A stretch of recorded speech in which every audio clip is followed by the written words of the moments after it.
in South Haven. It is June the 12th, 2023. This is a workshop on short-term rentals. If you're here for the play, you're in the wrong spot.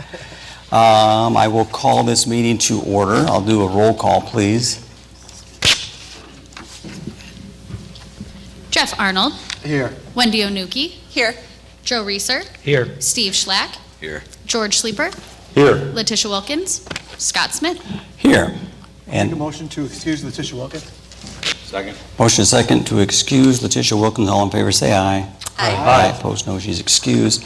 Next, we'll do the approval of the agenda with a slight change. I'd like to make a motion to approve the agenda, moving item 5 up to the next item. All right, perfect. We're just going to put public comment coming up next. Do I have a second? All right, motion and a second to approve the agenda with that change. All in favor say aye. Aye. Opposed, no. That takes us to public comment. So we're going to start with public comment. I know Kate's got the cards, and I just want to, again, this is a topic that's near and dear to many of us here, I know, and so I want to make sure if you are saying something, obviously, to others, please be respectful.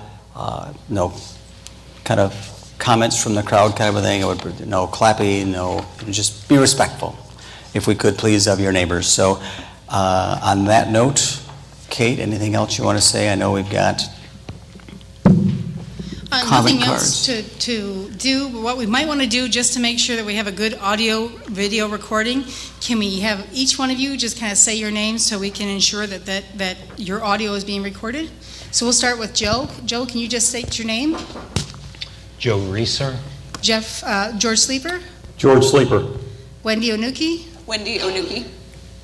Try it again. Wendy Onuki. Okay. Mayor. Scott Smith, and then just a reminder, the public comment is 2 minutes per. That's correct. Thank you. Jeff Arnold. Jeff Arnold. And then Steve Schlack. Steve Schlack. Okay. With that, I believe that we can go into public comment. I'll read off the first 3 names. We'll have you come on up here to this microphone. If you'd like to line up, you're more than welcome to. That way we can kind of get this going along. The first name will be Annie Brown, then John Lorstorfer, and then Holly Anderson. And if I call your name and you'd like to not speak, just wave your hand and just say, I pass. I'm Annie Brown, 114 Michigan Avenue, and I'm one of the candidates running for mayor. Tonight, you're going to hear the sound of privilege from this microphone. You're going to hear the opinions of white people who drive cars that cost more than my first home in South Haven did.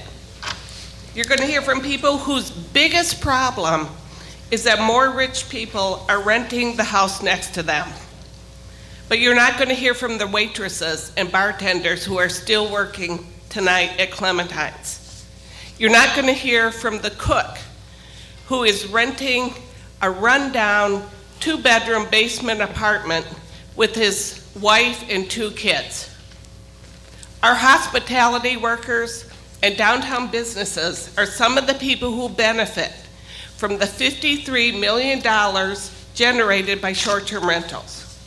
Yes, short-term rentals come with problems in some blocks of some neighborhoods, and I support continuing the cap on them. And I, like raising teenagers, I support rules and regulations. I'm all about neighborhoods. For half of a century, I have lived within walking distance of a post office, and that's my deal breaker. Today, on the 2 blocks of Michigan where I live across from the American Legion, there are a biracial family with a daughter who has disabilities. They own a short-term rental. Next door is a man who survived cancer. He owns a short-term rental. At the end of the block is a black family who uses Van Buren County Public Transit to go to work and to go to Meyer. All are welcome in my neighborhood. Thank you, Annie. That's your time. Thanks, Annie. John Lorstorfer. And then following Holly Anderson will be Kendra Kingsbury. John Lorstorfer, 23 Delaware. The issue of whether short-term rental should be permitted in single-family neighborhoods or whether they constitute a residence has been debated now in our courts for 7 years, beginning in Allegan County. It's been to the Court of Appeals 3 times, and in 2019, in the Spring Lake case, the court decided to make an official opinion.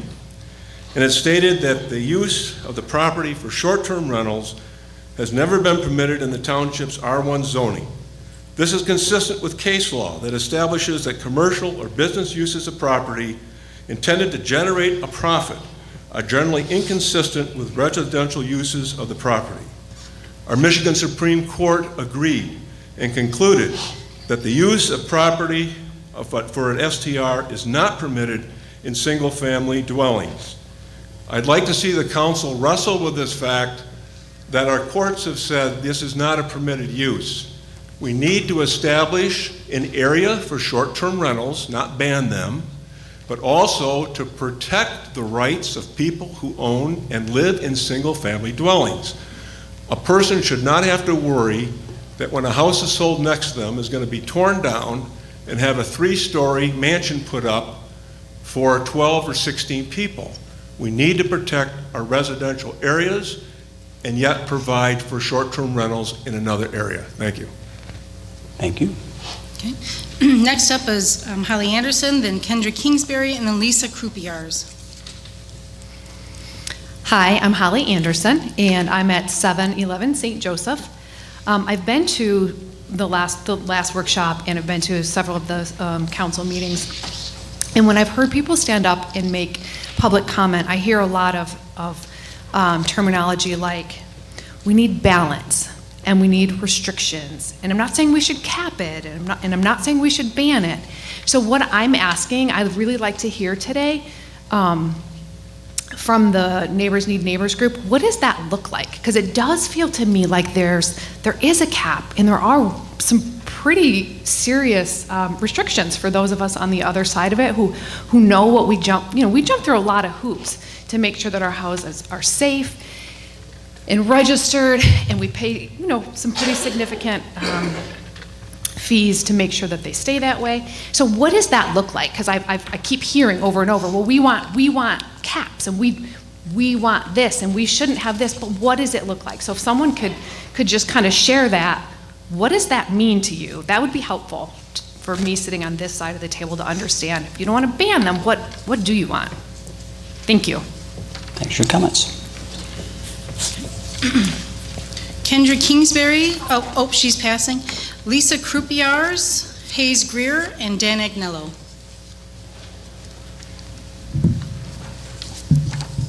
I'm Lisa Croupiers, 561 Indiana.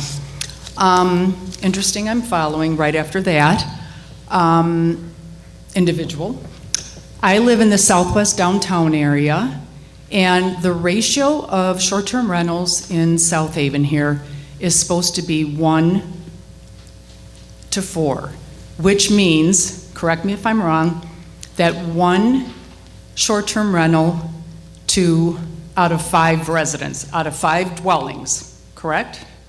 Okay, I live in the southwest downtown area where that percentage is hedging up towards 40%. We have 2 out of 5 homes that are short-term rentals, many of them business short-term rentals. It's almost 1 of 3 homes in our area, the southwest downtown area. What I would like to see is that in the southwest downtown area, I would like our ratio to be what the ordinance says it is. I don't know how we're going to do this. I know it's different in other areas of the city, but I would like to see it in the southwest downtown area where I live to be what the ordinance states it is. And just for the record, the people that own the rentals, I live next door to a business short-term rental. I consider the owner of that rental to be my neighbor. The people that are there all summer coming and going are not my neighbors. They're not even friends and family of the owners. They are visitors, tourists. And I consider the people that own the rental to be my neighbor, but I see very little of most of them. Thank you. Thanks for your comments. Hayes Greer, then Dan Agnello, and then Vicky Kozlik-Wall.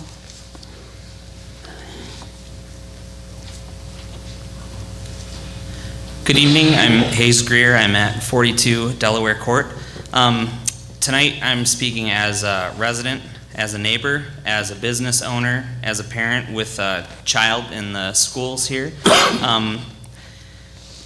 There's a part of me that's concerned about the amount of time that we're spending on this one issue instead of some of the other issues that I find equally or greater of greater importance, like economic development, affordable housing.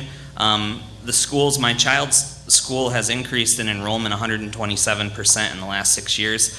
We hear a lot about the schools being affected by the growth of short-term rentals, but I can say that it's increased by 127% over the last 6 years where my child attends. It concerns me the amount of misinformation that's floating around related to STRs, to the issues that are mentioned with STRs.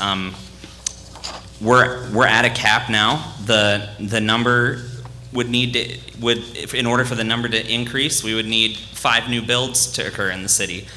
We have phenomenal regulations. The council that preceded put in place a fantastic ordinance that is looked to as a gold standard for a lot of communities currently developing short-term rental ordinances. We're a model community for short-term rentals for a lot of other communities in the area, and it concerns me that some of our focus is misplaced and our blame is misplaced, and I feel, that there's an amount of scapegoating occurring here, and thank you. Thanks for your comments. Dan Agnello, Vicky Kozlik-Wall, and then Walt Placati. Thank you. Dan Agnello, 964 Everett Parkway. You've all received my email, so this is an abridged copy of it because I only have 2 minutes. I have nothing against STRs. My son had one. We used to rent them all the time, but there's just too many of them. I'll just read the comments. And the total number of STR permits allowed per yearly calculation should be the total of business STRs and personal STRs. They should also include PUDs. That way you've got a complete number of how many we actually have in this city, and then that number should be used to determine how many we have here and the calculation. You need to freeze the total number of STRs at this year's number that are allowed, and then 10% a year, reduce them by attrition. You remove most STRs from the residential neighborhoods. Remember, like what Deacon John said, it is against the law to have business STRs in residential R1 neighborhoods. Like Grand Haven and many other Gold Coast cities, you need to put your STRs in areas that are usually had STRs before, like South Beach, North Beach, Monroe Boulevard, North Shore Drive, the business district, and along the Black River, not in residential areas.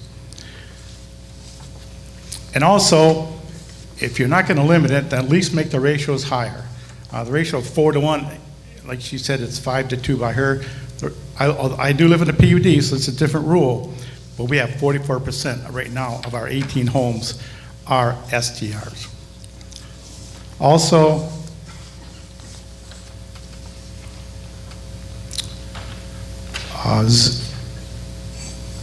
here's some of the things I discussed about the problems. Sorry, Dan, that's your time. Okay, I'm sorry, thank you. We'll have Vicky Kozlik-Wall, Walt Placati, Matt Weber. Vicky Kozlik-Wall, 1059 Hazel Street. I am also currently running for First Ward councilperson. I am concerned a lot about the STRs, how they're not spread equally over all of South Haven.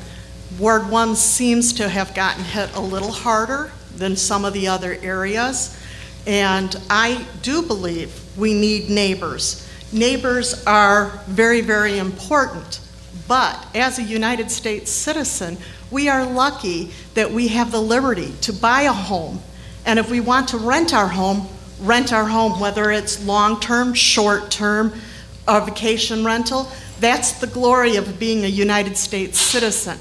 With that being said, I was on the council before that had the ruling for 4-1. I think that we do still need to cap the STRs. I think we need to come up with a plan so that they're equally spread throughout South Haven instead of it being isolated. But I don't see how we can stop somebody from doing it, okay, from having a rental, an STR. My dad used to say to us, locks only keep the honest people out. How many people are doing this without even the city knowing because they haven't pulled a permit? How many people in this town think we're turning unfriendly? I work downtown South Haven. I have heard so many people saying, what happened to this beautiful city that was welcoming? Well, you know, we're getting divided in this town, and I think we need to figure out a way to work together to unify the city with STRs and neighbors. Because without us having neighbors, we're gonna lose our hospital, our school. Thank you, Vicki, that's your time. Thanks. Okay. Walt Placati, Matt Weber, Benita Davido. Walt's passing, okay. Matt Weber, Benita Davido, and then Brian Anderson.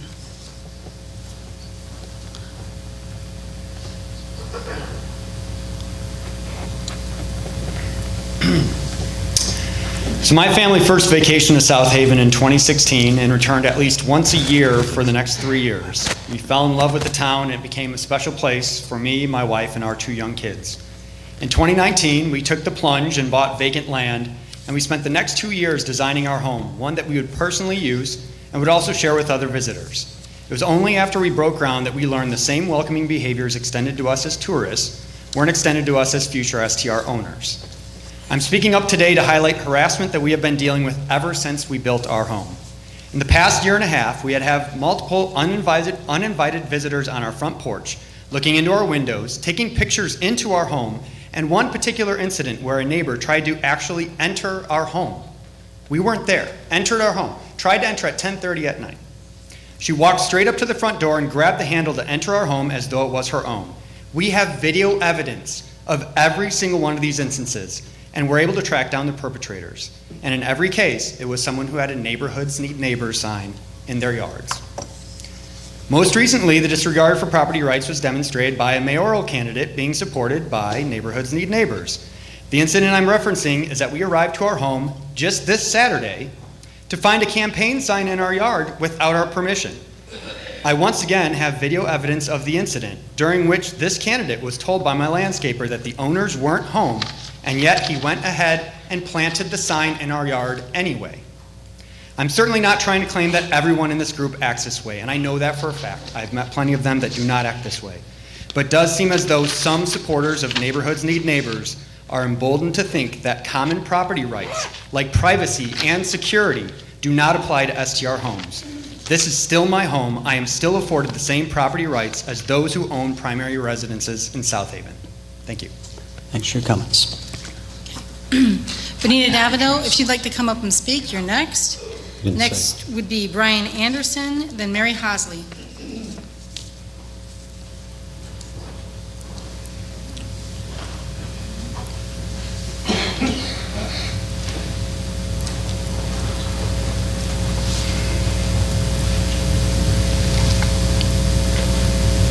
Hello, I'm Benita Davido, and I just wanted to mention what I would like to see with the short-term rental rules.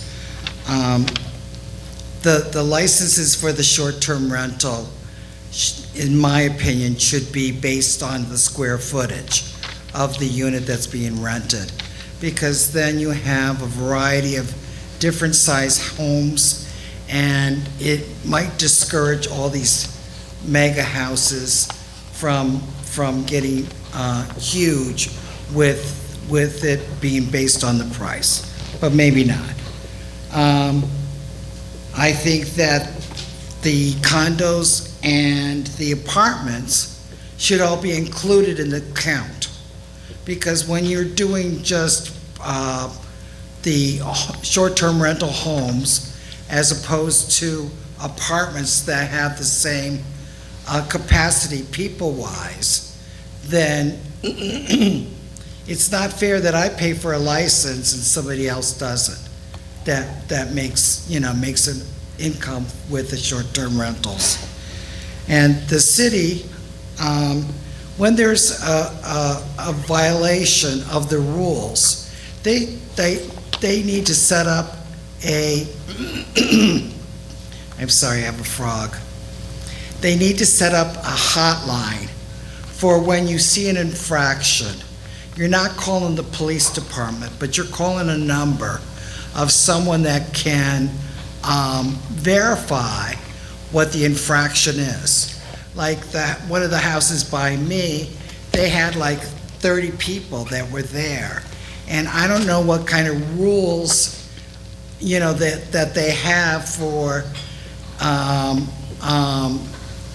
who's staying overnight, or if they're just having visitors, or if you have, is my time up? Yes, thank you. Well, you gotta make it in darker pen because I can hardly see that. Thank you for your comments. Thank you for your Like a comments. black pen. But thank you for listening to me. Thank you for your comments. Next, it will be Brian Anderson. Pass. Mary Hosley. And then after that will be George Ebright.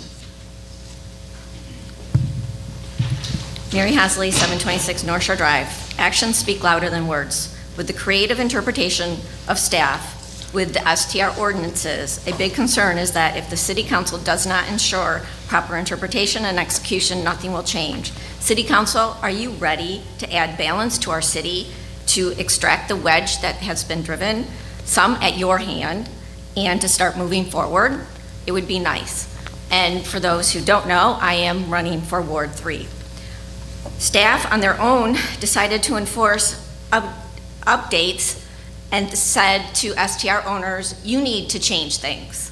And they forced STR owners to incur expenses, and then some STR owners, I believe rightfully, put up objections and successfully got the city to do a 180, but only after some STR owners had incurred expenses. That's one type of error. I have pointed out to staff how there are errors in the 2023 STR snapshot report, allowing approximately 15% increase in the number of STRs, basing the number of homes in the cap that do not have an occupancy. One had only a zoning permit and was still counted. I was told staff could not duplicate my calculations. I offered to meet with them, with a person from each other ward and one city council. The request was turned into a workshop. I never got a meeting, and this is the workshop. We're not doing math tonight. I've since asked to revisit the calculations in the 2023 STR snapshot report and was told in no uncertain terms that report is final. Those numbers are not going to be recalculated. So here we are, saying what we want. Let's first start with revisiting how many of the new STR permits should have even been granted this year. I have no doubt that some are in error. Let's revisit two different types of permits with known lack of enforcement. Let's not issue any more STR permits this year so we don't get so far that this ship cannot be turned around. Thank you, Mary. Those are your comments. George Ebright, and then we'll do Gerald Webb. Good evening. I'm George Ebright. I live at 214 Superior Street in Ward 1. I have questions that I hope can be answered. What are the building codes regarding setbacks and the number of bedrooms and the number of bathrooms? Who enforces those codes? When? We have a lot of new houses going up within a few blocks of my house that were either rundown houses or empty lots. And they are not small houses. They look like hotels. They look like they must have at least 5 to 7 bedrooms. That's not the same as a small home. And then the question I have is, after the house has been built, what can be done? Is somebody going to go and say, I'm sorry, you built too big a house and it doesn't conform with our building codes? Or is that done before a building permit is issued? Please answer my questions. Thank you, George. Thank you for your comments. Thank you. Gerald Webb, pass. Ashley Greer. Okay. Then we have no more public comment, or no more public comment cards that we've received. If I'm missing anyone's comment card, we'll take it. Okay.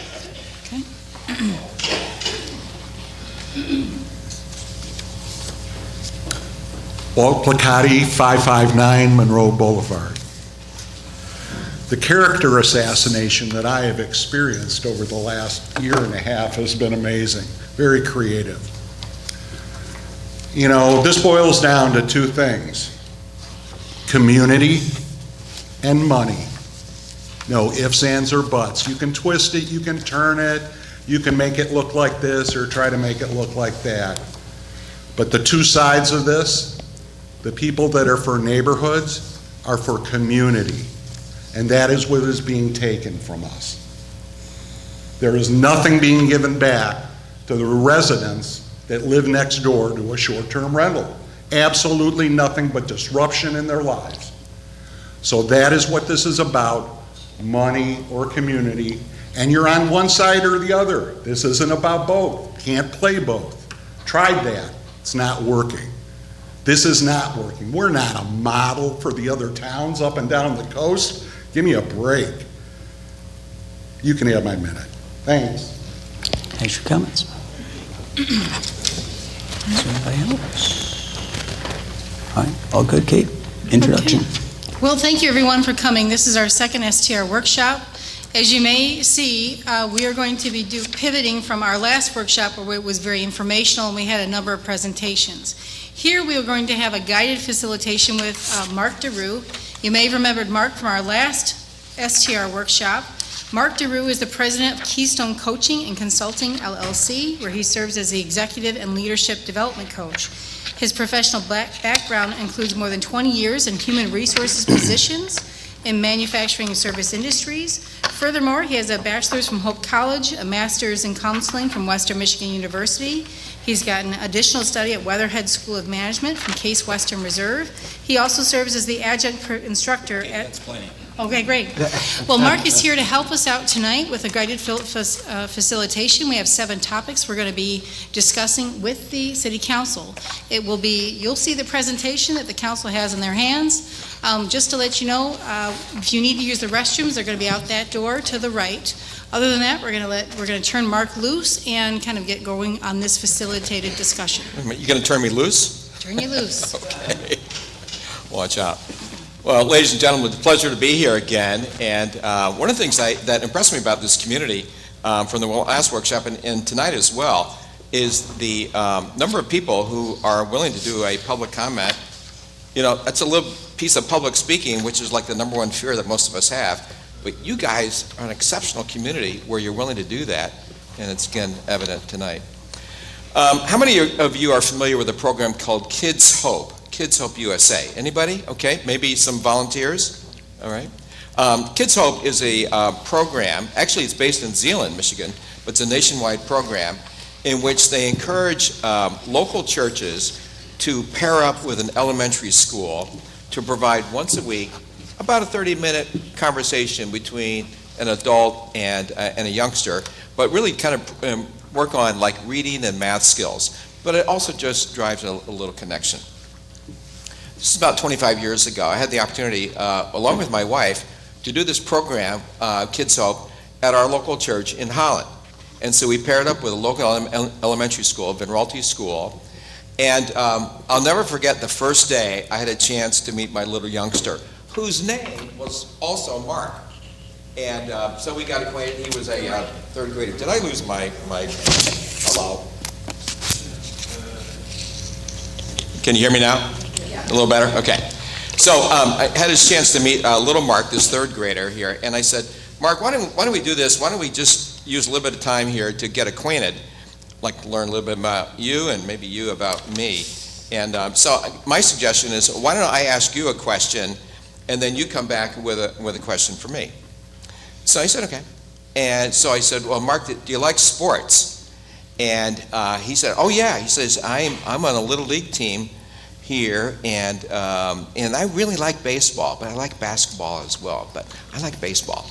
And he said to me, well, do you like sports? And I said, yeah, I'm kind of a big football guy, and I follow a couple of college teams. And maybe I shouldn't say this publicly, but I went to high school in, well, where the number one team in the nation, if not the world, is Columbus, Ohio State University. Okay. Should I walk out right now? Yep. Okay. So, but he said, you like sports, so I told him about that. I said, Mark, do you like to ride a bike? And he said, yeah, I do like to ride a bike. Actually, I got my brother's bike last year, and sometimes I ride to school, and sometimes I just ride around the neighborhood. He said to me, well, do you like to ride a bike? And I said, yeah, I do like to ride a bike. And actually, I got a used bike not too long ago, and maybe we can go riding together sometime. I said, Mark, do you like pizza? Well, of course I like pizza, he said, you know. I said, well, what do you like? He said, I like pepperoni pizza. And he asked me, do you like pizza? Okay. And I said, I'm right with you. So I'm a pepperoni guy just like you. So I said, well, Mark, why don't we do this? If you don't mind, I'm going to ask you a question. And why don't you come back with a different kind of question for me, and we can continue the conversation like that. So he said, okay. So I said, well, Mark, you know, what's it like to be a third grader this year? And he says, well, I guess it's pretty good. Miss Wilson is my teacher, and she's pretty nice. And he pauses, and he says to me, well, what's it like to be an old guy? I said, no, this is not the way to start the conversation, you know.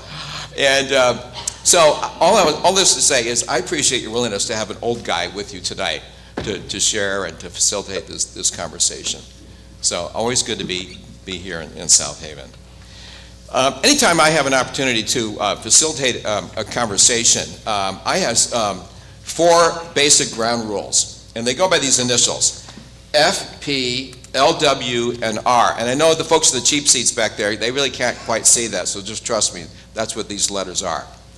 The F stands for focus.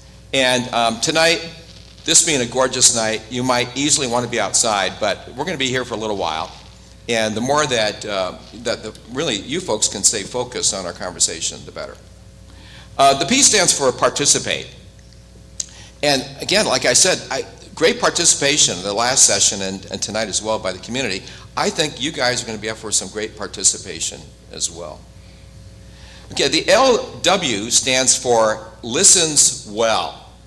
And tonight, I think as you have dialogue tonight, demonstrating good listening skills is going to be really fundamental as we have this conversation. And then the R stands for results. And, you know, with anything, we can have a little analysis paralysis, and we can have a lot of conversation and a lot of talk.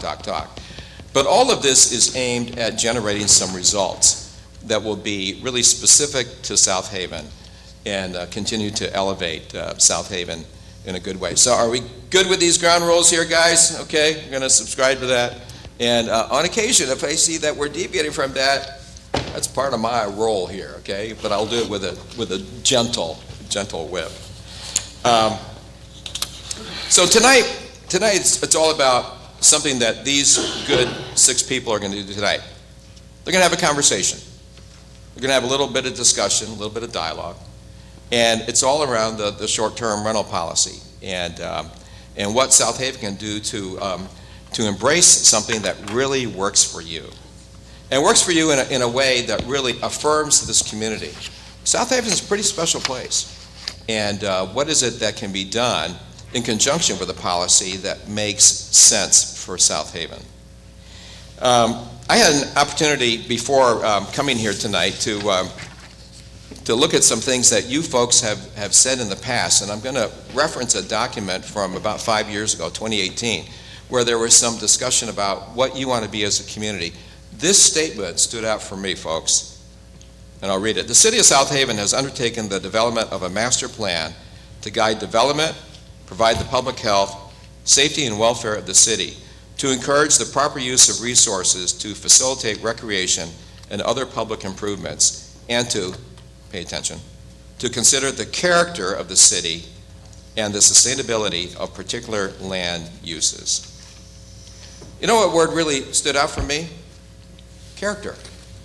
The character of South Haven. I think that's really something that really distinguishes this community. And I think that these 6 people here will really support that, undergird that, and keep the community in mind, the character in mind, as you folks have your conversation this evening.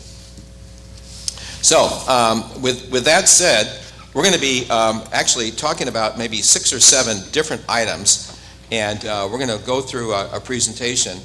Tonight's conversation is really out of respect to the process for these 6 people to really have that dialogue.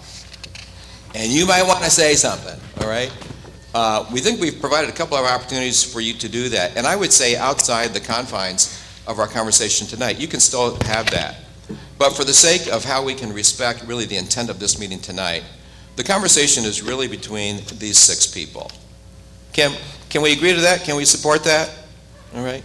And I think if you have some comments, you can do that offline and maybe outside the bounds of this conversation tonight. Does that make sense, the 6 of you? Yes, sir. Yeah, I want to stick to your rules, but I have to make one comment. Please and do. I'm sorry, but you said listening. One of the things all of us in this room know is that the city is split somewhat. We have the short-term rental supporters and those that are not. What I don't want to see, and what I heard tonight, was a mayoral candidate talk about splitting this town because of race and wealth. I am shocked by that. I gotta tell you, this town, I've never lived in a town where the different races get along so well. And to suggest, because I'm another mayoral candidate, that I have any problems with race. I was a big brother to a black kid. I still see him. I supported the black, but I'm not here to justify that. But I just think it's a cheap shot because you can stand up and do that. The second thing is wealth. If you think for 1 second I am going to apologize because I had no money growing up, I slept in a car 2 nights during college, and I finally picked myself up, got college, paid my way through, and had a successful business. And I think the people in this room want to support someone that is a successful business person, started with nothing and made something of himself. And to sit there and suggest that I am less and less capable because I have a nice car or a nice home, shame on you, Annie Brown. And I will not sit here and tolerate. The rest of the night, I won't suggest anything else, but she has done it before, and I just think this it's is a unfair. good time Puts a cast to- and aspersion Councilmember on the Reeser, whole table. I think now That's is a it. good time to kind of reset the conversation. We have several topics we have to get to tonight. Okay, I'm done. I had to And say before Mark that. goes into I have the the right 7 to defend topics, myself.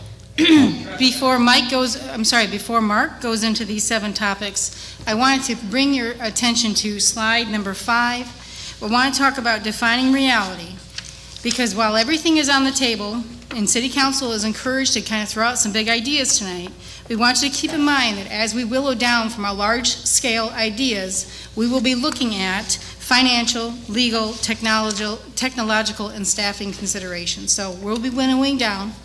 So I want everyone to keep in mind that while we're talking about big picture, we could be talking about big picture ideas tonight, we're coming down. So with that, Mark, if you want to. Well, very good, and I appreciate that, Kate. And I guess I would want to reiterate that, these are the fundamental kind of underpinnings of our conversation tonight. And I might kind of also add, character again. As I said, I think there's something special about the character of this community, and we want to do these kinds of things in conjunction with the character of and the quality of South Haven.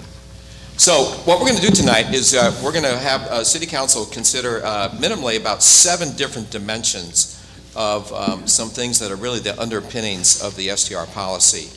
And what we're going to have is city staff just provide a little introduction to each of the 7 different topics. But then we're turning it to you to have some dialogue about each of these 7 different topics. And if it looks like we've generated enough conversation about one particular topic, we'll move on. And so that will be the process. Good with that? Yep. Make sense? Okay. So with that, let's go to the first one, which is floating versus fixed cap. And who's going to do a couple of comments on this? I will. Good evening, everyone. Council, as you can see, we've got you... Can I interrupt real quick? People know who you are. Why don't you just quickly state name and title? Yes, my name's Griffin Graham. I'm the Assistant City Manager. We are sitting over here a little bit separate from council this evening. Again, the goal being to help facilitate a conversation among council, so hopefully we can start to build some consensus and get some direction on where the council would like to go on some of these topics. Our goal this evening is to break the big topic of short-term rentals into some hopefully bite-sized pieces where we can start to work towards directions on each of these. So we're going to start with floating versus fixed cap. As many of you know, presently there is a floating cap in place. This is commonly referred to as the 4-to-1 ratio, which is established annually based on the number of dwelling units in the city of South Haven. It's important to note that this existing regulation applies only to non-exempt business short-term rentals. So some potential changes that City Council may want to discuss this evening is the floating cap working? Is the ratio appropriate? Would you like to transition to something like a fixed cap? If so, at what number? And or do you all want to consider what currently is counting towards the cap? So with that, Mr. Mayor, I'll go ahead and hand it over to you, and you and the facilitator, Mark, can decide how you all want to start having this conversation. Sounds good. I would say at this point in time, I mean, does anybody have, I mean, as far as council, everybody understands the thought process at the time of the 4-to-1 was to encourage people to build homes. We didn't have a number, there was no cap in place, so at the time, kind of what it boiled down to was, we're going to put a threshold to the top. 4-to-1 was to say, once you got there, you would continue to allow homes to be built. That was the thought process behind it. So and here we are now. So I think the question really for the group, and I can jump in or out any time, but I mean is, I think I've heard a variety of comments to have a fixed cap. So I think the first turning point here is, are we good where we're at? Do we want to adjust that, or are you good at, do we want to, there's a lot of different ways we could fix it, so. As far as I'm concerned, I think we're at the 1-to-4 ratio. I think people bring up a great point regarding different ratios in different neighborhoods. I think maybe that's something to look at in the future. However, I think because we're at the cap now, the floating cap, I'd like to see how that works out. I don't want to take any land use away from anybody that already has it. And I don't really agree with not letting somebody else with the same home next door not be able to have one either, but I guess we can have that discussion as well. But I'm for the floating cap so that in the future, I don't have a short-term rental now, but I'd like that opportunity someday if I wish to. And I'd like my family to be able to as well. So that's where I'm at. I'm for the floating cap. Okay. Anybody else? Or Jeff, you want to weigh in yet? Or? Still collecting my thoughts. Good. Anybody else want to weigh in where they're at? George? Or? Yeah, so I'm also kind of in favor of the floating cap. My philosophy is if you have more properties in the city, it would make sense that you could raise the number of short-term rentals without having too much of an impact. And so I like the idea that the ratio moves with the number of properties in the thing. And as far as the ratio goes, we've talked a lot about balance. I kind of think the current ratio has a good balance, but I'm open to adjusting that also. So. Okay. I personally would prefer a fixed cap.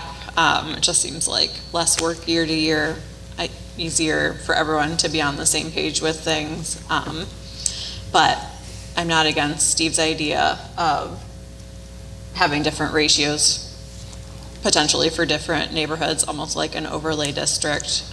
So you're kind of protecting some neighborhoods that have been somewhat intact and have more full-time residents right now. If we did leave the ratio as a floating cap, I would like to see the ratio adjusted. I feel like 1 out of every 5 homes being an STR is just, well, a business STR is really excessive for our small town. And that would be through attrition. Sounds good. Joe? I would rather see a fixed number. The 1-to-4 ratio was not based on best practices when it was adopted, and we've not seen any cities employing it to this day. And it is very difficult for city staff to manage it and track it, and it would be simpler if we just had a fixed number. So I'd prefer a fixed number. Okay. I think I also am in favor of a fixed cap. I think now that we've hit the business short-term rental cap, I think it's going to have effects on the personal short-term rentals, and the city staff's going to have to take some time to monitor how those are used and that they're not abused. So I would rather see a fixed cap and like to see some language from the staff on what that might look like. I guess I'll weigh in last. So theoretically, it shouldn't be complicated to employ if it's based on new home growth. We should be able to, on an annual basis, quickly understand we built 10 new homes, you can have 2 new rentals. I mean, staff readily can calculate that. So I'm always a fan of building more homes. The one thing we have to consider, we went around this before, but how did you, these have migrated where the market where people want to be closer to water. It makes a lot of sense.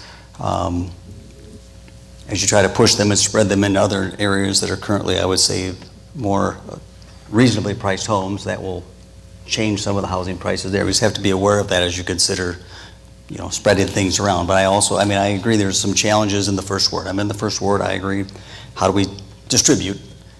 And we've gone around with that. We'll have to just go back to it. So I think that's not on this topic, but I guess for the purpose of this topic, I am still game for floating based on a ratio. And I think we're going to get a little more as far as, ways to potentially still bring the overall numbers down when we look at some other areas. So I still think, I know one question was asked as far as, I just answered this, it made me think of this right now, as far as condos. And right now, those are not, we're exempting those, are not included, but someone asked about them still having to pay. They still have to pay. They're just not included in the count. So I just want to make sure, as the PUDs, they're put in a separate bucket. So I guess that answers that. Let's go to the next one. Can I make a quick comment here, guys? Yeah. I know this is a little bit challenging. You're letting the fishbowl here tonight, Yeah. And so you have a big audience here. But as people are making comments tonight, and you want to really query the person that just made that comment a little bit more, and just say, hey, tell me more about that, or where you're coming from, feel free to do that. Really create some conversation, create some dialogue. And if you have some questions, or you heard something, you're not quite sure what it is, just say, hey, help me with that a little bit more. So full permission to do that. I know it's a little different dynamic than what you're accustomed to, but I think for the sake of what we really want to generate in terms of good information, good communication, feel free to have those kind of Q&A as we're doing these things. Does that make sense? Yeah. Okay, I'm willing to do that? I guess on that Go note, ahead. I would just have another question for other council members about if we were to stick with the floating cap, if anybody has who's happy with the current ratio, who might want to see it change in some way. Because I know I don't think the current ratio is the balance that we want personally. I'm just curious to know what everyone else thinks about My that. feelings are that we've just reached the cap. We got to give it time to see if it's going to work or if it gets better, if it helps staff out where it's steady. But to change something that we just got to, which we did this year, I don't think it's in our best interest to change it.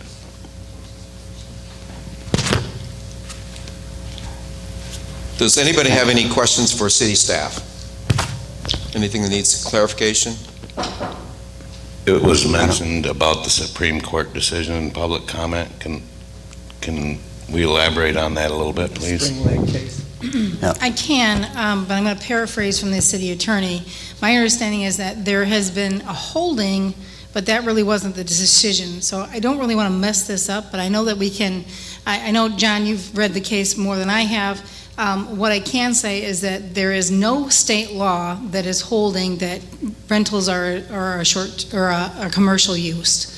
So my understanding is that, in talking with our legal counsel, is that it was very limited in the scope of that case, and it's not saying that short-term rentals are not short-term rentals are, I guess, commercial uses for the state of Michigan. I'm going to leave that to the city attorney to give us a better answer, but I can say that. My question for city staff, Griffin mentioned, it might be still like, do we want it to only apply to non-exempt business short-term rentals? Could you kind of? My question was for Griffin. And the slide here, it says that we only have this applying to non-exempt business short-term rentals.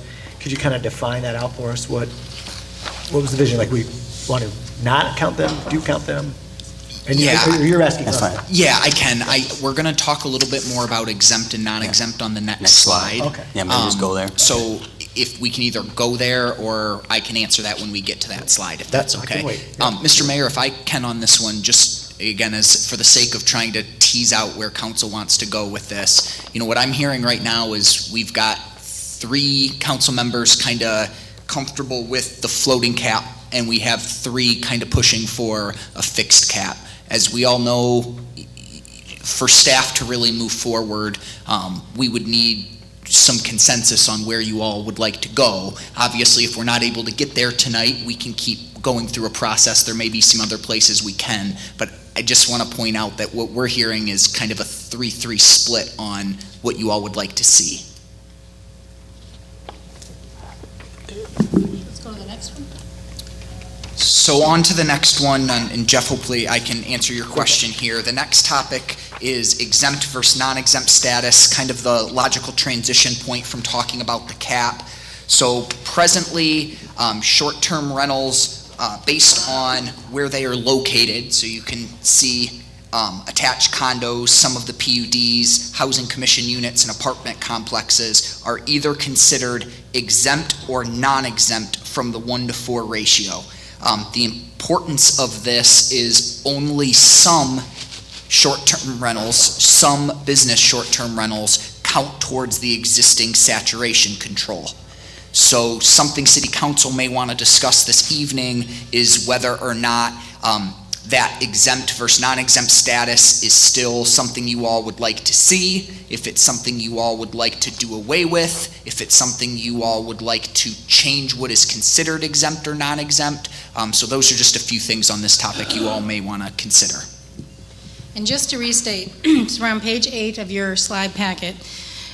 When I hear the 1-to-4 ratio, a lot of folks are not realizing that attached condominiums, 4 select PUDs, Harbor Club, Maplegate, Trailside, and Sherman Hills are not counted towards the cap.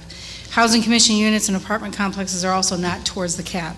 You can have a business permit as a condo or of those 4 PUDs, and that would not contribute to the cap.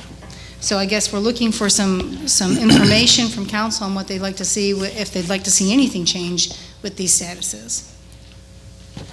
Is it even possible to change the existing ones for Harbor Club, Maplegate, Trailside, and Sherman Hills? When you say change, what do you mean?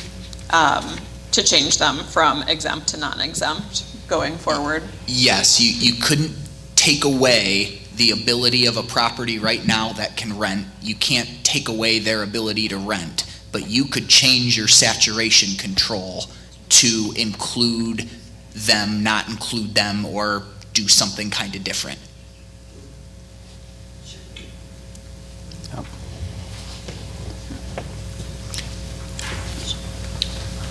Other Go ahead. thoughts or ideas on this one, the exempt versus non-exempt?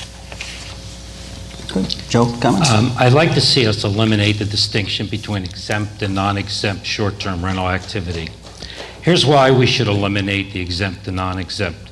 As part of the evolution of the 1-to-4 ratio for determining the number of allowable businesses, short-term rental permits, the discussion ultimately ended to exclude attached, as we know, exclude attached condos and PUDs from operation of the ratio that calculated the limit. Hence, the attached condos and PUDs needed to have a new exempt class, whereas other housing was considered non-exempt. This is essentially no limit on the number of exempt properties that can be permitted as STRs. Based on my recommendation to replace 1-to-4 ratio with a fixed number, the need for exempt versus non-exempt would go away. There's no reason PUDs and attached condos should be treated differently from the city's perspective from any other short-term rental activity. So I would like to see the distinction taken away, and again, it makes management of this whole short-term rental issue easier for the city and cleaner and more understandable for the residents. Anybody want to respond to what Joe just said? So I'll take a shot. So I see what you're saying, Joe, but I do see a difference between short-term rentals that are located in neighborhoods and short-term rentals located in, say, a planned unit development. And let me explain why. If you're in a planned unit development, you're in a homeowners association. You're in almost your own little neighborhood. The same with attached condos. And if the majority of the owners of those properties want short-term rentals in their neighborhood, in their association, I think that should be something they can, I don't think we as a city should be telling them what those property owners should be able to do. And if they don't want short-term rentals in their little neighborhood or association, they can get together and the majority of them can say, we don't want them. And I know some condos have done that. And I think that was the reason why we exempted those PUDs and attached condos in the first place. And I agree with that. So I'm for leaving those properties as exempt. Question for staff, that in condominium association, they still have to have a rental permit, correct? Correct. So they're not counted in the ratio, but they're helping pay for the ordinance with that rental permit, correct? They're treated the same as any other business unit, for the exception of they do not count towards the cap. Okay.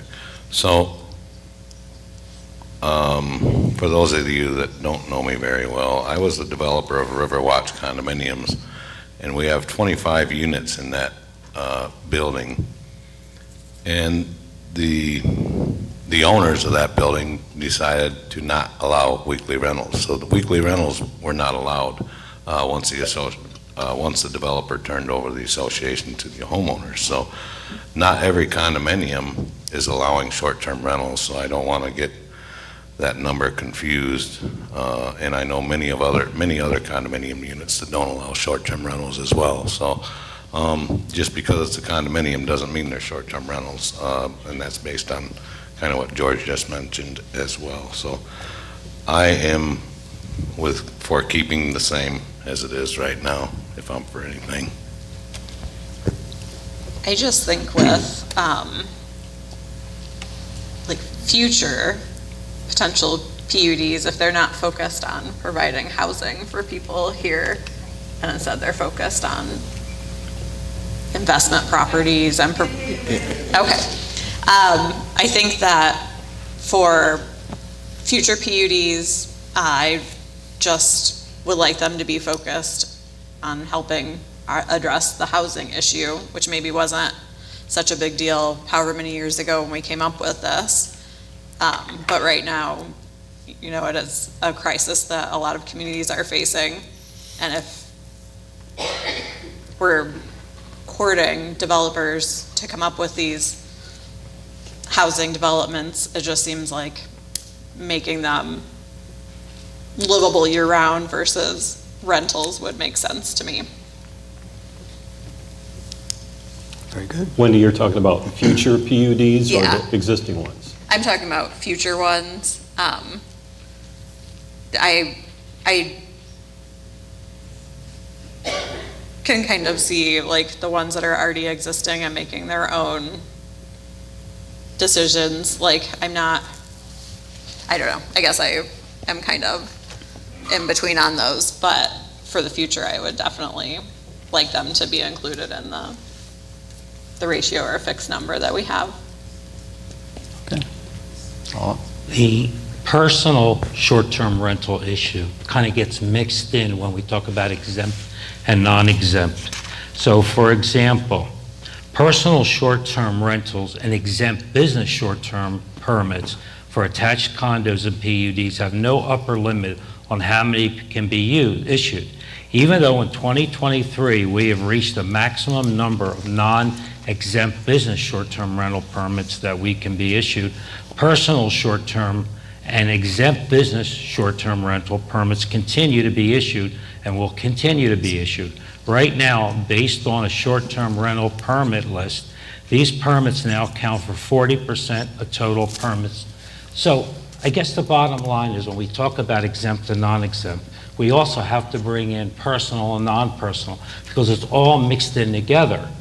And we somehow have to have an accounting for all of it so we know where we stand. And it's getting very confusing and hard to manage for the city. I haven't even talked about increasing, decreasing, or what the number should be. I know someone said about a balance. I do think we need a balance. I think we need people who want short-term rentals should be able to have them.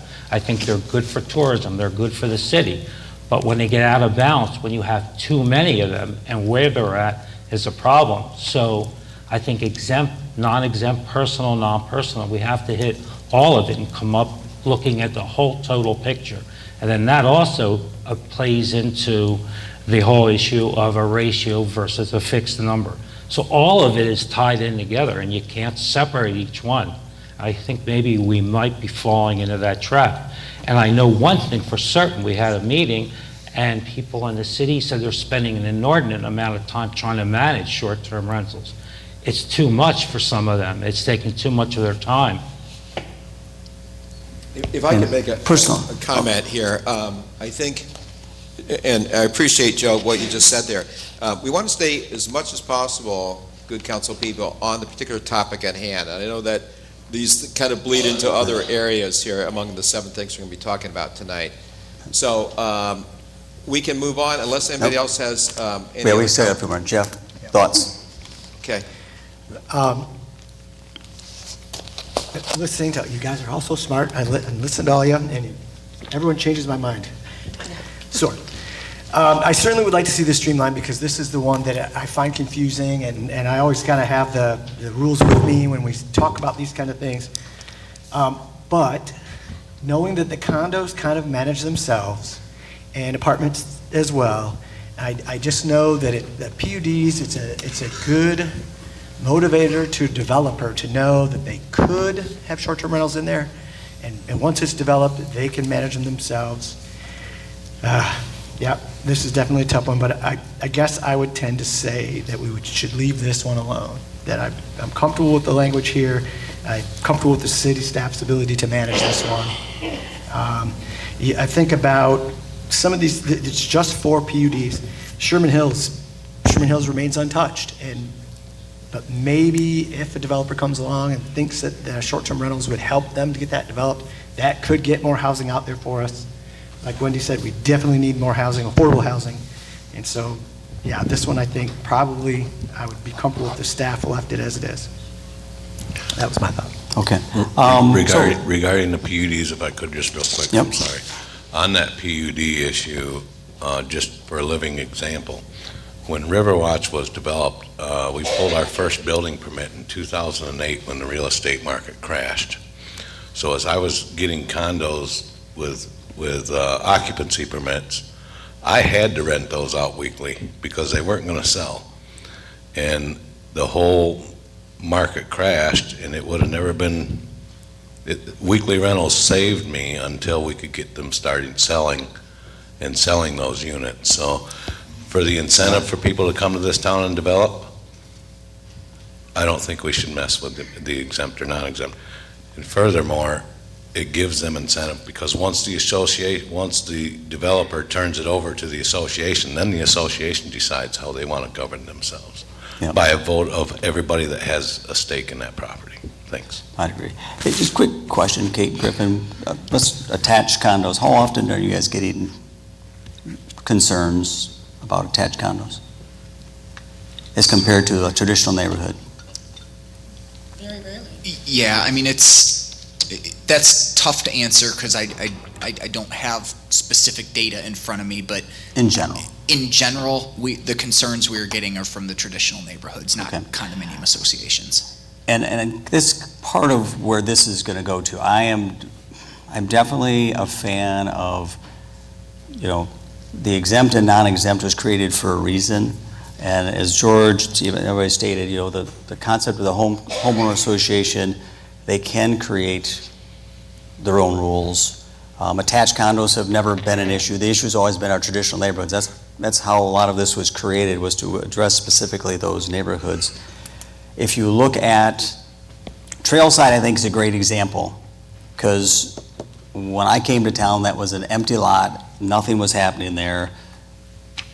It's now being developed. There are homes in there, nice homes. You continue to see development in there. Like it or not, and again, here's where you go, well, we would like other types of housing. And sooner or later, supply and demand does work. And when that developer can no longer sell that type of housing, he will move into another type of housing. And so I would hate to see us thwart efforts to continue to build homes. That's my biggest concern. So I am ultimately still a fan of having exempt versus non-exempt within our rules. So I think that's why I'm a... Can I ask a question about the apartment complexes? Yep. How many of those are we talking about within the city limits? Yeah. We've exempted out housing commission units, and as for apartment complexes, anything with 12 or more units is exempted out of this cap. We're not counting those for the underlying number. Are there apartment complexes that do allow short-term rentals? I don't believe so, because unless that's a sublease, but my understanding is no, they do not, but no one has come forward and told me that they do allow short-term rentals. And we did, when we started the discussion about apartment complexes, we did call around and ask. Okay, thank you. Okay. Any further comment on the exempt versus non-exempt? Just one thing to follow up with what Wendy was saying. The reason why apartment complexes were added to the exempt category is originally they were not in the exempt category. And it actually inflated the total number of short-term rentals, which allowed the cap to be higher. And there was a subcommittee formed in the Planning Commission that basically looked at that and said, the intent really was to exempt those because most of them aren't going to be short-term rentals anyway. You're just inflating your overall number, and therefore later on, after the initial short-term rental ordinance, the apartments and housing commission properties were added to the exempt status, and that reduced the total number of short-term rentals allowed. Okay, thank you. Yep. Okay. I think that... Any further comment on exempt versus non-exempt? If not, we'll move on. We're good. Okay, let's then go to personal versus business STRs. And comment? Thank you. Yep, we're on page 9. little bit of a summary for personal versus business STRs is similarly to exempt and non-exempt being ways to describe the different short-term rentals we have in South Haven. We also have personal versus business STRs. The difference here is these are two different types of land uses as defined by the City of South Haven zoning ordinance. And in effect, what they are doing is saying how many days a year, how often you can rent as a short-term rental. These were established to draw a difference between the intensity of use at the time. So some things council may want to consider is, do you want to continue to have the difference between personal and business STRs? Do you want to combine these into one land use category moving forward? Do you want to look at different requirements for getting a personal STR? And then lastly, one of the concerns we know we've been getting over the last year or so, is there a better way to track and enforce the dates associated with personal STRs due to them being restricted to their 6 stays?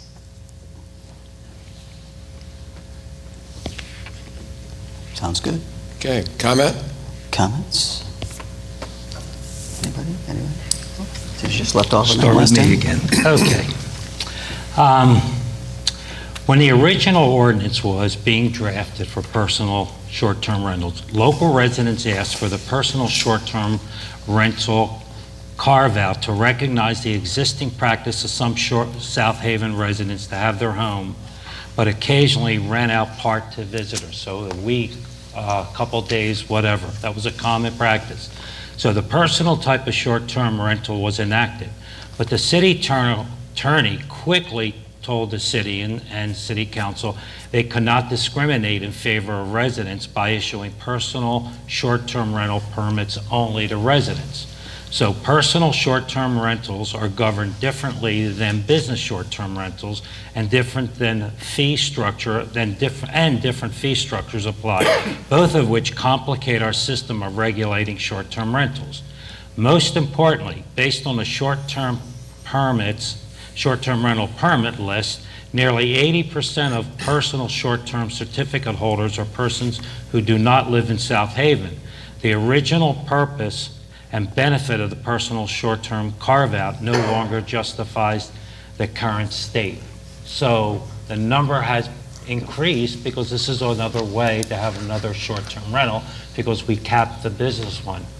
So again, it's an accounting process, but this is the way we know what we have in this city. And it's not fair from the original proposal that residents wanted. So we should have it all one. I agree with Joe.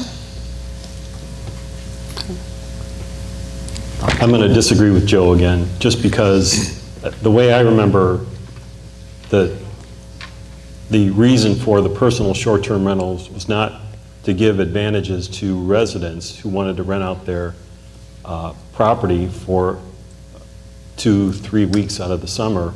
It was for property owners who just want to rent out their property for 2 to 3 weeks in the summer, whether it's a second home for them or whether they're a resident.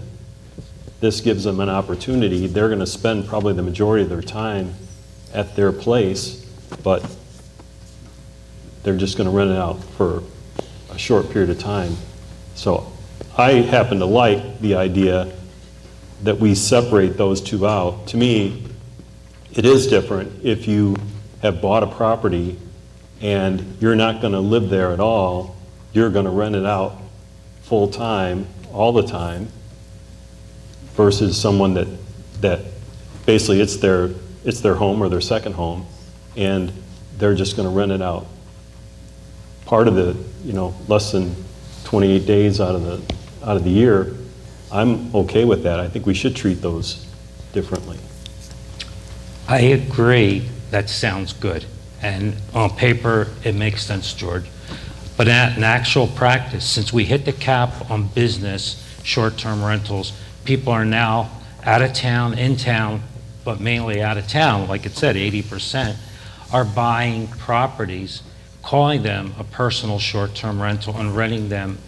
And now Kate, you correct me, because I don't want to speak for you, but I thought at the meeting last week you said they have suddenly gone way up to personal short-term rentals, which means people now can't get any more business, so they're switching them to personal, and I don't think that's the intent of a personal short-term rental. So suddenly we have all these personal short-term rentals, and now we have more short-term rentals in the neighborhoods again. I see what you're saying, but I believe that is a thing for enforcement.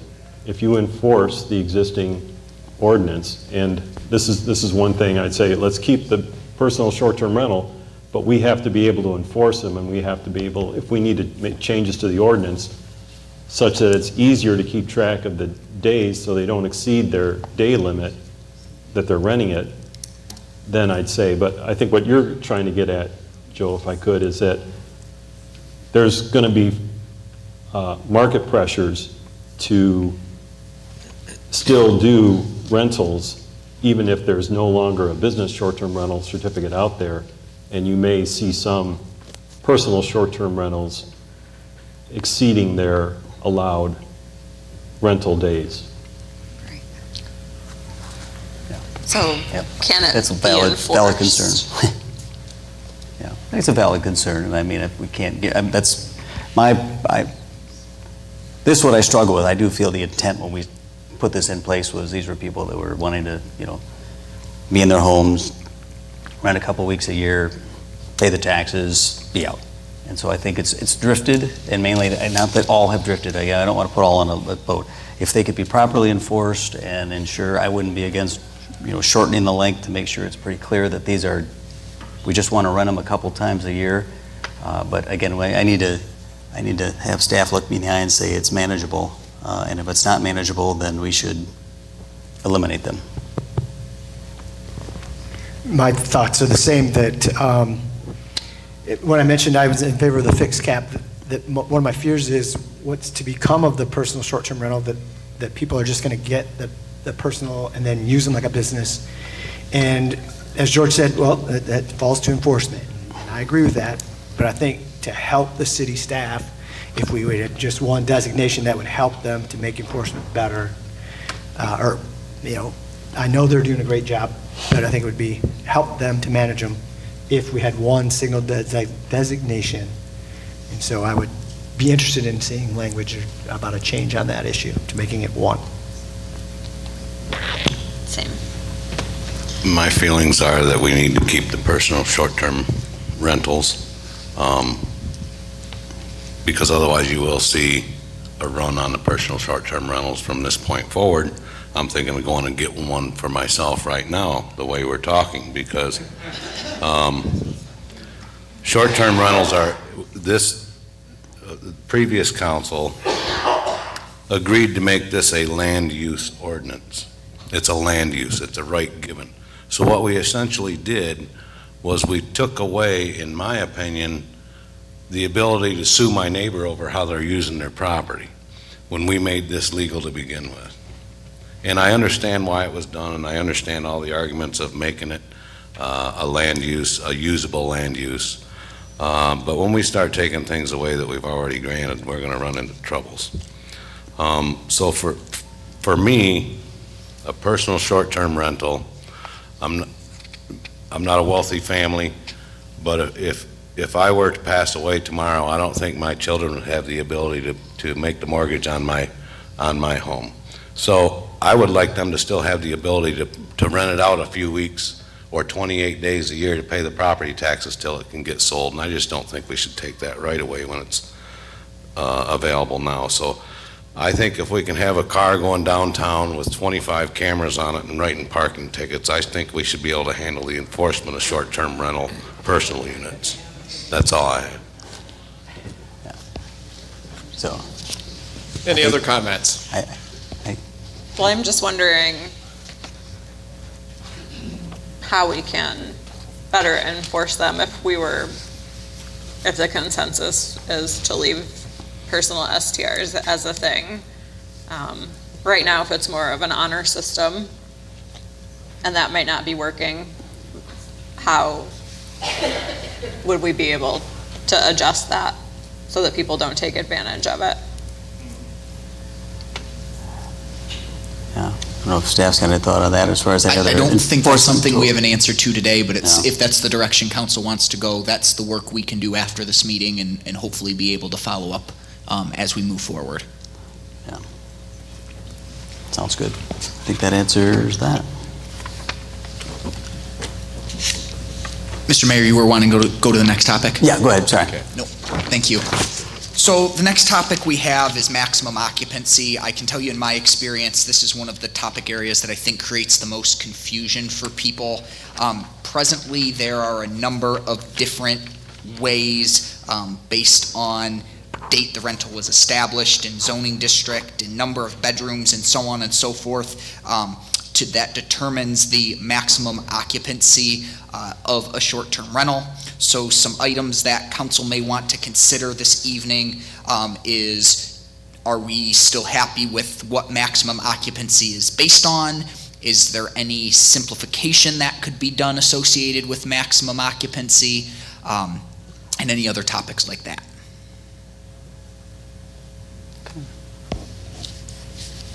Who would like to kick us off on this topic?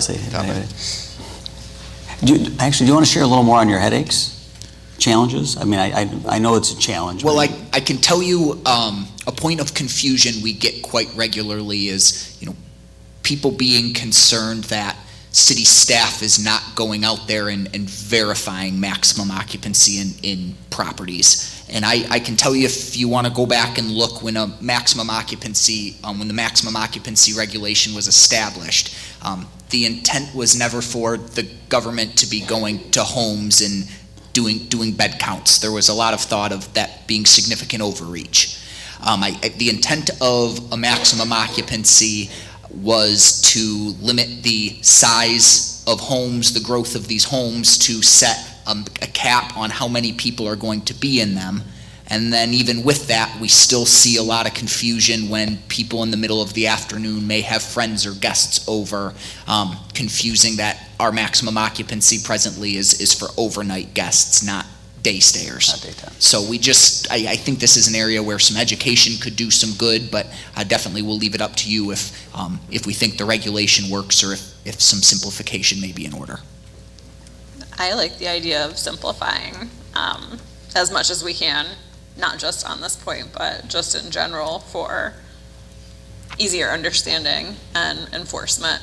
So if there was a way to do that with the current regulations, I would be for that. And if I can to guide this, I mean, if simplification is something you all would like to see, what does that look like to you? Where do you all potentially see that going? I guess one easy thing to throw out there is making the business and personal STRs the same occupancy regulations. I'm just throwing that out there as an option. I think a simple way of doing it in a fair way is simply make it 2 per bedroom. So if it's a 4-bedroom house, it's 8. If it's a 5-bedroom house, it's 10. You don't count beds, you don't count cars, you don't go checking on people, just the number of bedrooms, and you make it X number per bedroom. And I'm suggesting 2, but at least make it simple and manageable. Other thoughts? Others? So I guess I have got some thoughts on occupancy. And it seems like one of the complaints I hear more often than not is the short-term rentals, business short-term rentals that have a higher occupancy than what's currently in the ordinance. And that's because they were short-term rentals prior to the ordinance. And so they're basically legally non-conforming with the ordinance at this point. And I would offer up a possibility, whereas, I mean, anytime in zoning when you have something that's legally non-conforming, the goal is to bring that into conformance eventually. And if there might be a way, either I know that will happen if the business short-term rental certificate is lost for whatever reason. They could no longer get a new one unless they are in conformance with the new ordinance. But if there's another trigger we could use, perhaps the sale of the property or something like that, maybe we can't do that because land use kind of travels with the land. But I think if we can try to bring as many of those non-conforming short-term rentals into conformance, I think that would go a long way. I think that makes a lot of sense. I would agree, and we could get those dealt with would be good. Jeff, Steve, anything else? I would agree as well, that if we can begin to, through attrition or if they violate, if there's a series of violations, then those legally non-conforming would have to be brought within the current rules. And then with the current rules, I think that they are effective. I think, like Griffin said, there is that confusion that when my friends come from Kalamazoo and they rent and they, hey, come on over for a picnic. And so we'll go over for a cookout. And so it sure looks like there's way more than, but I go back to my own house and go back to my home bed. And so that, I'm sure that does lend to some of the confusion about when it looks like there's a ton of people there that they're not all staying there. I don't really have a feeling either way. I think the occupancy the way it is, when it's stated currently 12 or 2 people per bedroom plus 2 per finished floor, whichever is less, I think that seems pretty simple to me to understand. So I don't see any reason to change the existing regulations on maximum occupancy. Yeah, my only comment is I'm good with what's currently there. I just don't know how to make it easier for staff. If there's something we could do to make that happen on our end, I will do it, but I don't have a problem with the current numbers. And I can calculate it, but I just need to hear from you what makes it easier. Any other comments or any question for staff? Okay, if not, we're going to move on to inspections. I want to make sure, sound check. Can everybody hear everybody, or are you? I'm sorry, and maybe I don't want to plead ignorance, but you're talking a lot of acronyms. PUD, STR, and you've got projections here with no explanation of what all those acronyms mean.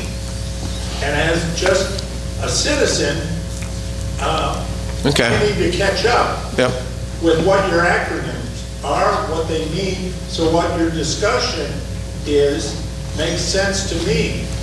Okay, we'll try to do some explanation on those acronyms. Well, I mean, as they show up. Okay, right. So far, there have been a number of acronyms. I have no idea what you're talking about. Okay. No. Good, thank you. Okay. Mark, for your question, I cannot hear Wendy and Jeff. Okay. If you do what Steve is doing, remove your loudspeaker and you're talking through it. Right. Thank you. Okay. Turn your head. George, would you like, I mean, obviously you know what STR is, but would you like an explanation of a PUD? Yeah. No, me too. You guys want to do, I mean, it's a planned unit development is what it is, so. Yep, planned unit development it's a zoning term by which a developer, a property owner can submit development plans, and instead of going through the standard site plan review process, and in site plan review, you get reviewed by the Planning Commission for conformance with the existing zoning regulations. A planned unit development allows someone to submit plans that may have some waivers from the existing zoning ordinance, and the Planning Commission and eventually elected officials on City Council weigh the value of those waivers with potential public benefit associated with the planned unit development. Is that done in a public meeting? Yes. It's actually done with 2 public hearings. We've talked about 4 planned unit developments tonight. One is Trailside, that's on Elkenberg. One is on Maplegate, which is Maple Street. Sherman Hills, which is behind the 3rd Industrial Park, which has no development on it. And then the 4th one is the Preserve, which is located on Baseline Road. There are many PUDs in the city of South Haven. Many of them are condo associations, but those are the 4 that we've been discussing tonight. Short-term rental obviously means STR. Okay? I'm sorry, there was just another acronym. Sure. Yeah, I was going to ask Yep. that actually too, the PRE one. PRE is principal residency exemption. It's a tax exemption. It was one type of possible distinction that was discussed at one point in time to try to determine residency. What was found at that point is it's not necessarily an accurate measure of full-time residency. Moreover, because to have a PRE, or principal residence exemption, you file the form, but you can also rescind your application within the same year. So it's not a very accurate from year to year standard. It can be put on, it can be put off. There's times it can be put on in different manners. So it's a fluid tax situation with the assessor's office. Very good. Okay, there's going to be a prize given to anybody in the audience that can describe all the acronyms and abbreviations that we have here tonight. So get ready. It's just when people use acronyms, they're using different terminology Okay. than some of us may be acquainted with, and we want to understand. Sure. That's Yeah. all. Okay, point taken. Thank you. Can we move on? Yep. Let's go to inspections. So no conversation about our short-term rental program would be complete without talking a little bit about inspections. So presently, business short-term rentals are required to complete an inspection annually. Personal STRs, short-term rentals, are required to complete an inspection biannually. The city of South Haven has a relatively rigorous short-term rental inspection program that inspects a number of items associated with both the fire code and the building code. And then just as a friendly reminder, these are annual safety inspections, again, associated with building code and fire code items. This was one of the key provisions of when the ordinance, the program was originally started, was to set some minimum safety standards for these land uses. Comments? Anybody? Hey, Griffin, you want to share what you found when you looked at other cities as far as their inspections, as far as comparing to ours? Sure, I can say that the city of South Haven short-term rental program, compared to most, it has a longer list of inspection items than most others. Most are relatively short. They're looking at 2, 3, 4 things. I know we and our inspection team look for a number of various safety items. That's not good or bad. That was just, something we found in our conversations with others is a little bit of surprise and a little bit of both being impressed with the number of items that we look for in terms of the safety requirements. Okay. So those are some things council could consider discussing, is what's included in the inspection, how often inspections are conducted. Any of those items might be worth having a conversation about this evening. Joe, you had a comment? Yeah, I was just going to say, I've gone on a couple of these inspections, and one of the residents is sitting here that I accompanied her at her request, and I've watched how they've done the inspections. I thought it was fair, not too invasive, and it was all about safety, and it only took about 15, 20 minutes, and it seemed very appropriate to me. I don't have any problem with the inspections that we do, at least from what I've seen. I feel like if we did want to look at our inspection list and process, to me it would make sense, to look at what other communities are doing, and if ours is too time consuming or something to that effect, kind of streamline it without giving up any obvious safety or other concerns. But if it's working, then that's fine. I agree. I mean, the focus was safety. That was it's always been safety. That's how this all started. My only comment would be is having also seen the inspections and sort of hearing on kind of both sides on this. I think if we're seeing these are passing inspections, we probably don't have to re-inspect them every year. We could probably move those inspections to biannually. That might help both sides of this issue, continue to function a little more smoothly. So just, again, provided they've passed their safety inspections. I mean, if we have a history of passing, then let's go ahead. Again, I will just remind everybody in this room, I have been a big fan of long-term rental registration. I think those might be more, we want to talk about, looking at safety concerns. I mean, a lot of these properties have been recently built, renovated. The standards are very different. So I have a bigger concern with some of the safety standards that are long-term rentals. So I just think, again, maybe these could be less frequent if they're passing. So again, reward them for doing the right thing. So I kind of agree with what the mayor was saying. Now that we've got some run time on the annual inspections, if it looks like, the annual inspection isn't catching a lot of changes from year to year, maybe we can look at that, making it a 2-year inspection similar to the personal short-term rentals. I like the fact that what is included in the inspection isn't really in the ordinance, so that it gives staff flexibility to add, remove things as they see fit. You have something here about the requirement to post certificates in the window.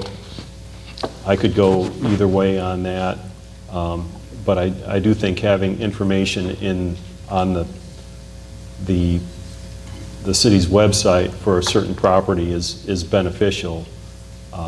In case anyone has a question about a certain property, I think having as much information there as possible is beneficial. Good point. Others? My comment would, and Griffin helped me with this one, that it's a safety inspection, not a zoning inspection, right? They're not. Correct. We're not reevaluating Their zoning status. Okay. the zoning status every year. Just want to say that again. And I'm pretty happy with the way the inspection process is going. I like the way things are. Mentioned going every other year. One suggestion from the teaching world, when we get our teaching inspections, if you are good 3 years in a row, then you get a year off. And so maybe something like that. Prove that you're doing it right, and then we start giving you a break. But if the goal is just to give our staff a little more room, but either way, I like both. I think that's a good idea. And I think we talked in a previous meeting that I was at with George about maybe having the owner submit a floor plan or a drawing so that it's easy enough for whoever's inspecting to compare quickly instead of taking a lot of time to see what changes have been made from the previous year, if any. So I thought that was a good idea. And Other thoughts? I was going to say, just the floor plan, that would certainly help first responders when they show up at a new residence. They would know what they're getting into. I'm for less frequent inspections. I don't know how the floor plan would concur with a safety inspection versus zoning inspection, but I can see a floor plan would be worth for safety, I guess. Okay. Griffin, does that give you a direction? Thank you. Okay. Going once, going twice? Sold. Ready to go on? Okay, enforcements.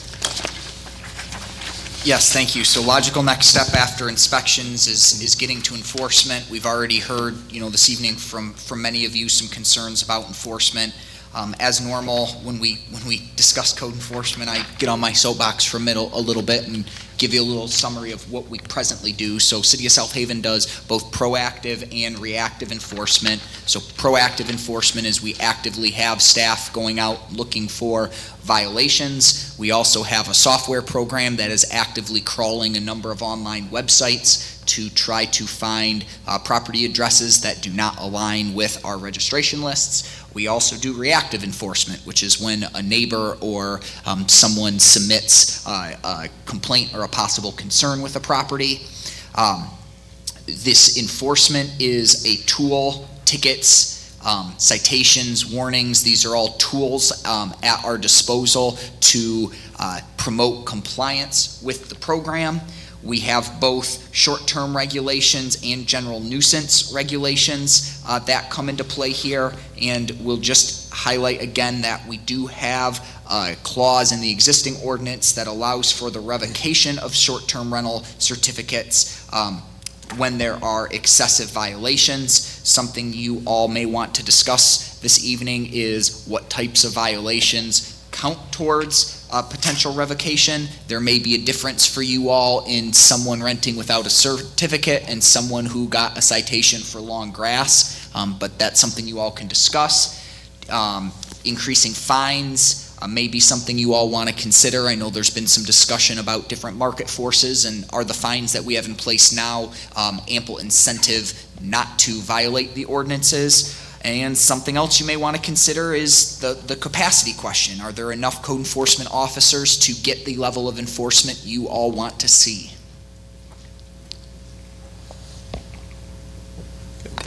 Griffin's posed some good questions here. Thoughts?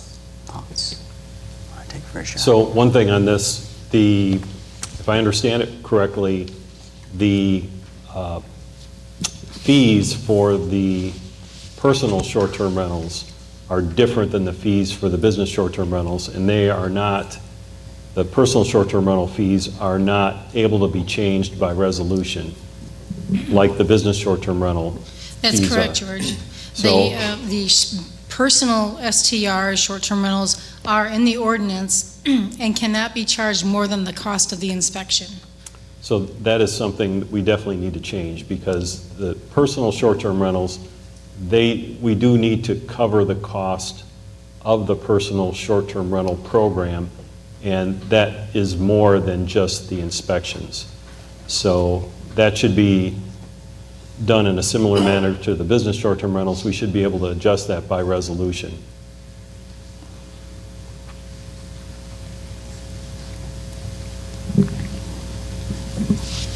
That Other makes thoughts? sense. I think that makes sense.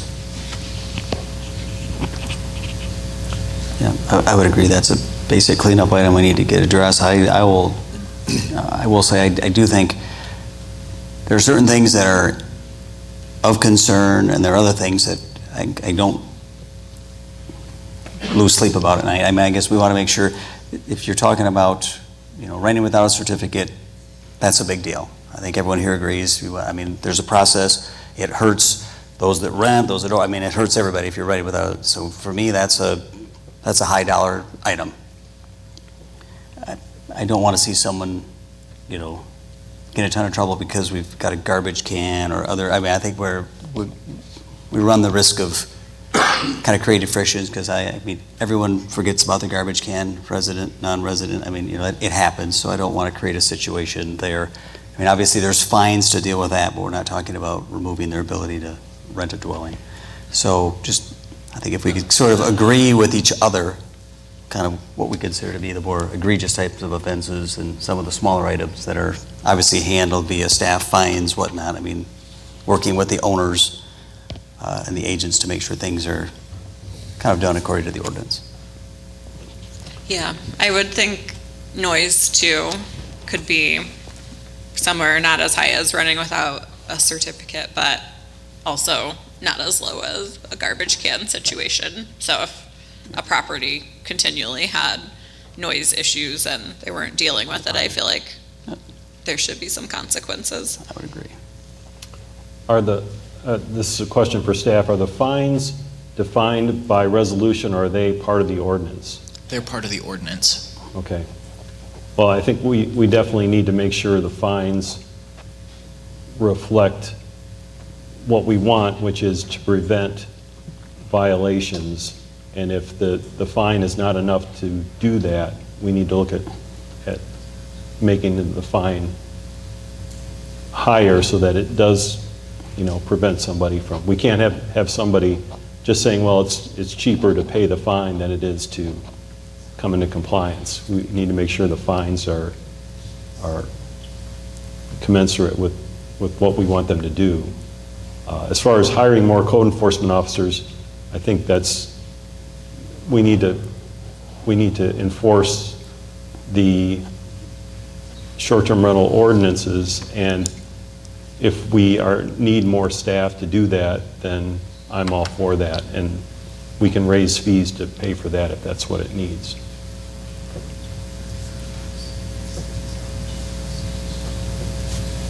Other thoughts? Others? I would just say that the short-term rental regulations versus the general nuisance regulations, we have a lot of ordinances on the books already for noise, trash cans, shoveling your sidewalk, keeping your grass cut. Where's that fine line for what would be a rental violation? I would think that's pretty difficult, but maybe it's really simple and I just haven't figured it out yet. So maybe define with the city what those differences are and then what the fines are for in the ordinance. I think I agree with George that let's define those better and make sure that they're in line with what they're trying to do and for the outcome that they were designed for. And my comment is along Steve's lines, that I think a short-term rental violation is different than a code enforcement violation, that if someone is renting without a certificate, if someone routinely lets it lapse, then those consequences should be different. I'd like to see some consequences at the end that say you lose the right to have that certificate. At some point, we want to talk about reducing the number of short-term rentals, and that might be the means of doing it. If we're looking for attrition, and like George said, if it's cheaper to pay the fine, there's got to be a consequence there somewhere that's going to keep people in compliance, and losing that certificate might be the way to keep people in compliance. Who do the citizens call when they're concerned about excessive noise? Kate, you want to tell what's coming, or? Well, we are working on a hotline, but I do want to say that right now, if there's excessive noise, like say a house fire or anything, there's always the police department. That is what they're set up to do. Like I said, we are working on a hotline with our host compliance / Granicus, but it is taking them some time to roll that out. But right now, if you want immediate action, if it's during the building department's business hours, 8 to 5, our code enforcement officer is there. Alternatively, it's Van Buren County Dispatch to dispatch an officer. And I think Chief Thompson did say once that if you do go through the police department for noise or anything like that, there's a record of it, which can be helpful, so. Yeah, it is tracked. I have one question about enforcement. I mean, I think this is the right fit for it, but I believe that right now our kind of policy is if someone applies for a short-term rental permit and they have an inspection scheduled, they are allowed to rent out without that inspection being completed. Is that right? That's if it's a rental that has previously been registered. And the reason for that is because the delay in the inspection process, the delay in that process in general, is not always on the property owner. Sometimes it's on our teams in terms of the timing and being able to get those inspections scheduled. What you mentioned would not be accurate if it's a new rental. Okay. You have to pass your inspection before you can rent. Okay, that's what I was wondering about. And the example I'll give is we have short-term rental property owners who will submit their paperwork prior to their certificate expiring, and for what could be a variety of reasons, the inspection itself may not be able to take place until after that happens. That would not be on that property owner. So that's the best way that we have to be fair. Okay, and what if they submitted it after the expiration date? Well, our practice has been traditionally, if they are actively working to come into compliance, they would be able to continue to rent. And the reason for that is, as we mentioned on the enforcement side, the goal of code enforcement is to bring people into compliance. Sometimes that requires carrots, sometimes that requires sticks. Again, if someone is not working to come into compliance, or I do say actively, intentionally, we have had rare situations where we see property owners intentionally or unintentionally dragging their feet, and we have taken enforcement action at that time. So I wish I could say, each one of these situations was exactly the same and it's super clean on how we're able to go about this, but, we tend to do our best to work with people while at the same time enforcing our ordinances. Okay, thanks. Any other questions on enforcement? We got it. If not, One more? move on to fees. So the last of the 7 categories we have this evening is fees. Probably compared to some of these, this is a relatively simple one. Presently, there are a few different fees that City Council is authorized to charge associated with the short-term rental program. The 2 primary ones being the fee for personal STR registration and fees for business STR registration. So you all may want to consider, are these fees at an appropriate level? What I will offer as a friendly reminder is to be a fee, they have to be commensurate with the costs of operating the program. Fees associated with short-term rentals cannot be used to subsidize other programs, and obviously the intent of the program has always been to break even, to cover the costs.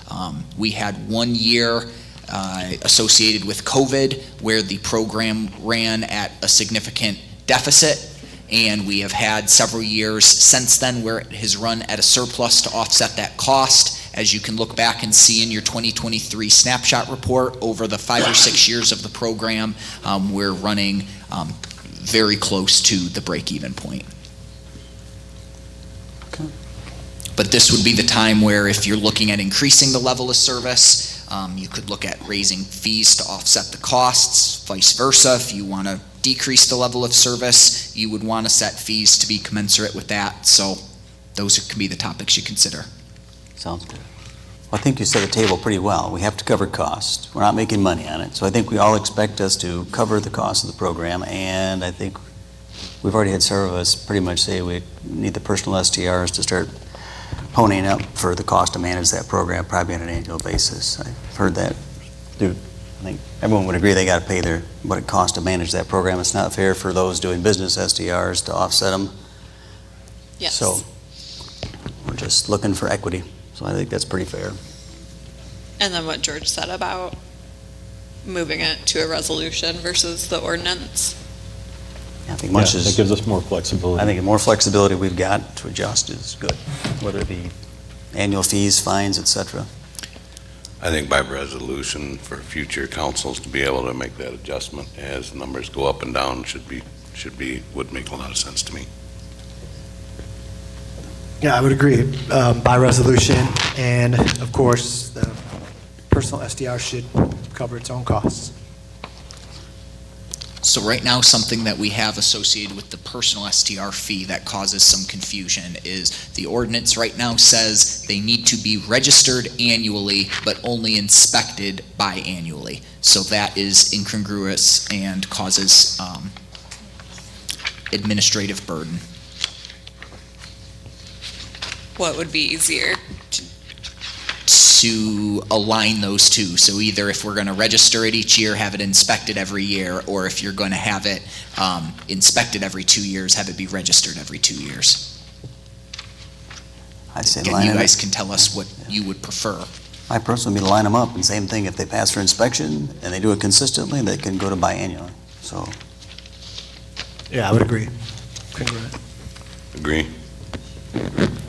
Either way is good with me. Any other thoughts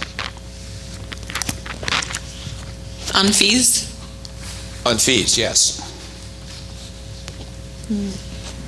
looks. No. Make them work. Okay. Any other thoughts about any of the other items as we recap the 7 different items that we talked about tonight? Is there anything that you want to revisit? You have an additional question or comment about? And if so, what? I'd like to go back to the floating versus fixed cap I don't know if anyone, after going through everything that we went through, if anyone has any other thoughts on that, but I feel like this is really the bulk of where the community feels strongly, where we could have some really fundamental changes. But to me, that hasn't been discussed enough, what our options are. And I don't know that we've given staff direction at this point, so. To Wendy's thought, who would like to offer a comment? Or what would you like to see? I guess, how's that? Okay. I mean, let's just go there. Okay. Well, I guess depending on the consensus of sticking with the floating cap versus a fixed cap, I personally feel strongly that the current ratio is not adequate for having a thriving year-round community and protecting the kind of important social fabric of our neighborhoods that we've discussed previously. And I know Steve's point is that, we just reached the cap, so why not let us all see how it goes.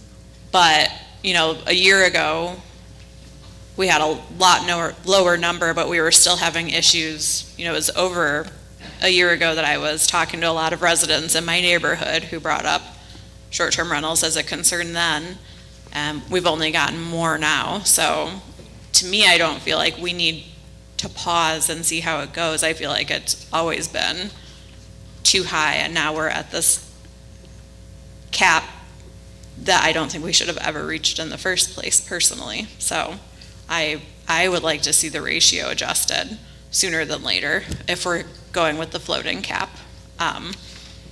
Or if it was a fixed cap, I'd really like to see the number go down.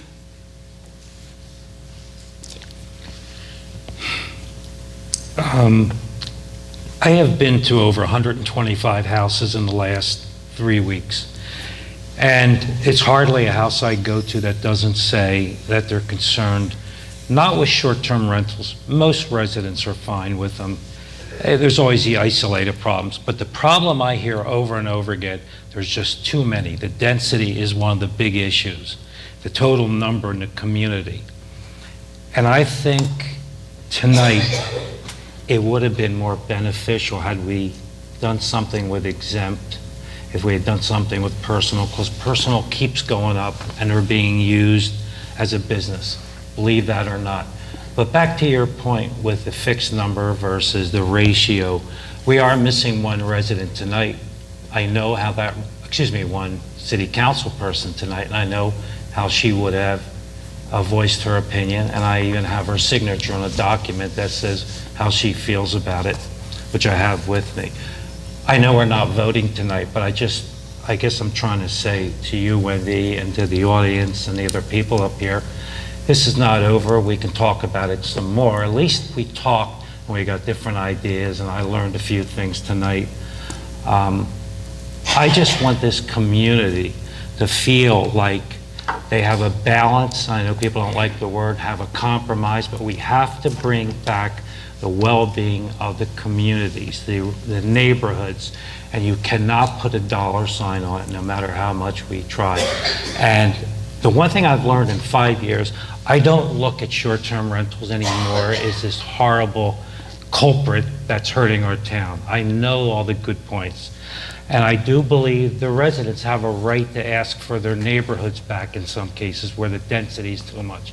So I think we need to talk more about density. We need to talk about bringing the number down, however that has to be done. So I couldn't agree with you more.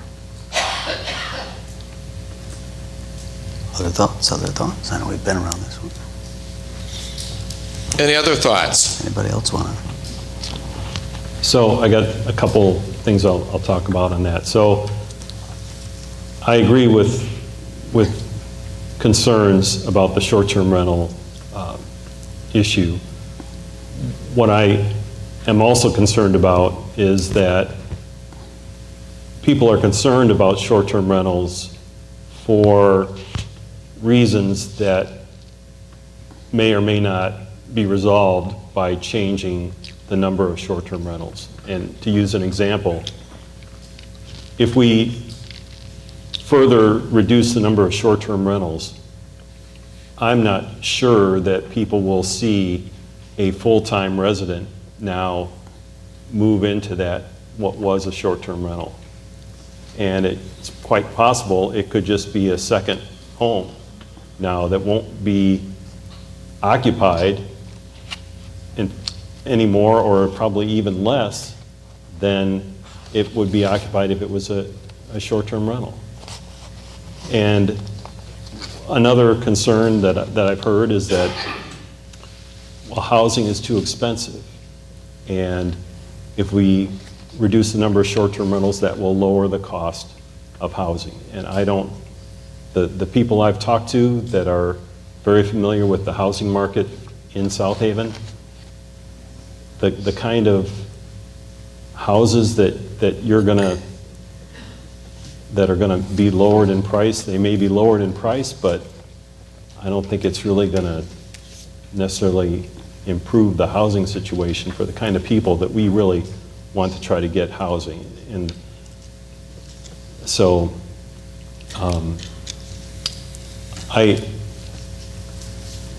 okay if we decide we're going to reduce the number of short-term rentals, but I feel that we may be having unintended consequences by doing that. So I'm kind of more inclined to keep the ratio the where it is. I'm kind of aligned with Steve to see how that goes. But we need to address some of these other issues like housing separately than short-term rentals. And I'll say one other thing, because I just researched this today. We've talked a lot about things that we in City Council can do on the short-term rental issue. When I was at a Michigan Municipal League meeting in Lansing earlier this year, I heard about a unique program in Charlevoix County. This was done by a not-for-profit organization, but they basically will offer people that are looking to sell their home, they'll offer them money to put a deed restriction on their property so that it can only be used for a full-time resident, either someone living there or someone renting it full-time.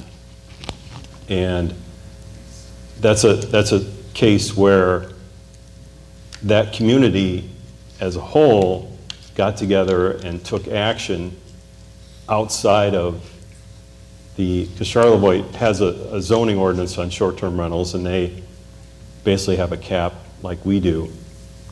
But this is something that the community is doing that can actually kind of force some more full-time residents in their community. I think it's so new, it hasn't really had much impact yet, but I thought that was a neat, unique program. Very good, yeah. And I would just say, I mean, we've said this before, but to your point, and we've talked about this, but that, the chances of it backfilling with a person that's a part-time resident retired is high. The costs are such that it's difficult to attract that young family. We understand that. I mean, so back to what we on council can do, it comes back down to what are we doing to invest in things to attract families here?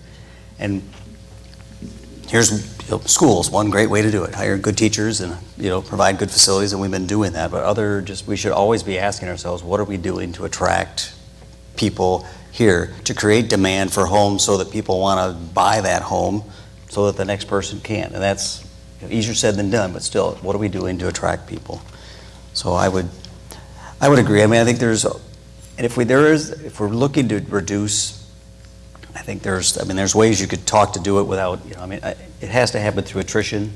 One thing we've talked about is as you continue, I mean, the traditional neighborhoods were there. I don't think we'll see that number change very much at all. I think the question would be, how do you reduce? I think I've talked to a few folks, but just one way would be, you're allowing growth in PUDs. Do you say we were going to reduce in the traditional neighborhoods as you allow expansion in those over time, over attrition. Maybe that's one way to see it, kind of gain one, lose one, but you'll lose through attrition. A lot of ways to do it. I'm just saying, if you're trying to figure out some unique solutions to try to move the needle so at least it doesn't further expand.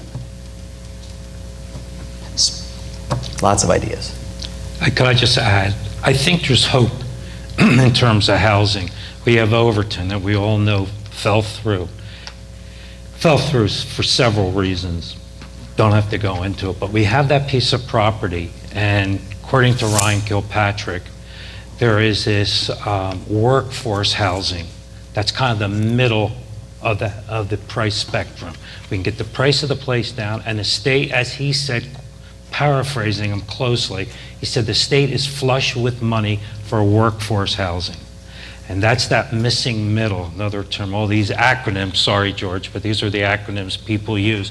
But workforce housing is that middle price housing where the city's given the land at a very reduced price. The state can kick in money because they have money for workforce housing. And then we can do the land trust idea that Ryan said, where they buy the land, you build a house on top of it, you don't even have to put a down payment, and when you sell it, it has to be sold at the rate of inflation. Those are creative things. George has a great idea. I've read about that. That's a creative idea. I think we got to look outside the box to get housing, because the price of homes that are standing right now in nice neighborhoods probably will never go down with or without a whole lot of short-term rentals. So we got to find other places, and we got to find other ways to build it. But I know one thing, we're not going to attract employers here if we can't have housing for their employees. That's it. Okay. Was there anybody else before we... Any other comments? I think we've made it.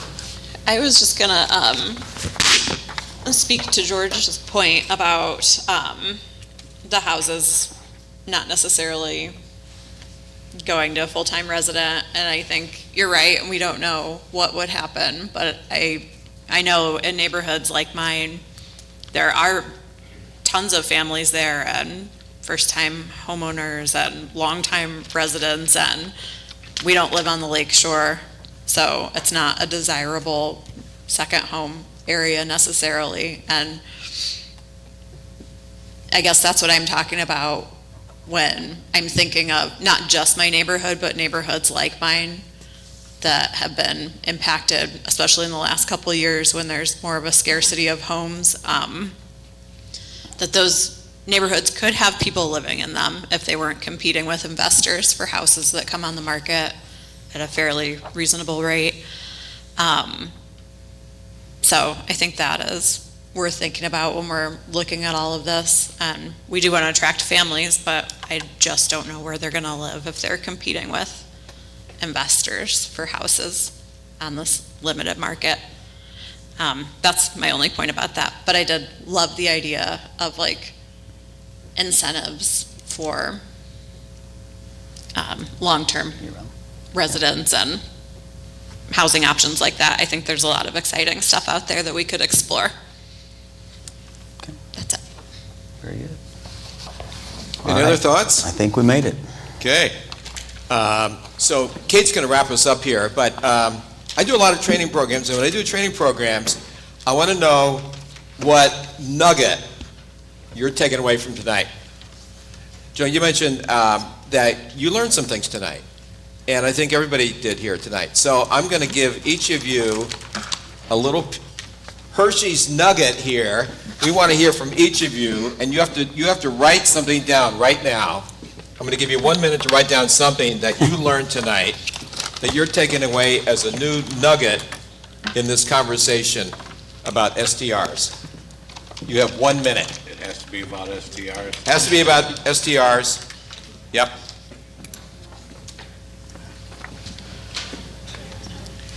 And I'm going to make this available to the whole audience here after we're done tonight. If you want to tell me what nugget you're taking away, you can get a chocolate nugget too. Is South Haven great or what, huh?